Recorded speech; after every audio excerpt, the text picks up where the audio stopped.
Hozirgi kunda Capital Bank rivojlangan. Endi biz yangi bankomatlar o'rnatishni boshlaganmiz va hozirgi paytda am, shaharda ko'rgan bo'lishingiz mumkin, katta ekranli sensorli bankomatimiz mavjud. Unda endi asosiysi bu kartani to'ldirish. O'zimizdan milliy va chet el valyutalarini to'ldirish mumkin. Chet el valyutasini ayirboshlash. Endi o'zbek milliy so'midan chet el valyutaga yoki yana bir chet el valyutasidan o'zbek milliy so'miga dollar bilan yevro mavjud.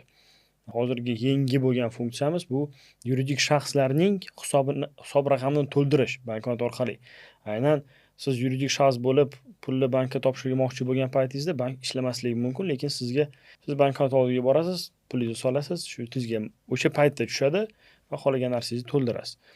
Va yana qulaylik yaratilganki, har xil kommunal to'lovlari, telefonga to'lov yaratilgan, qo'shilgan, o'shani to'lasangiz bo'ladi.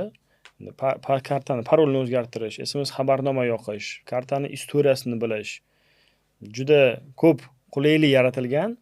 Mavjud bo'lgan funksiyalari juda ko'p.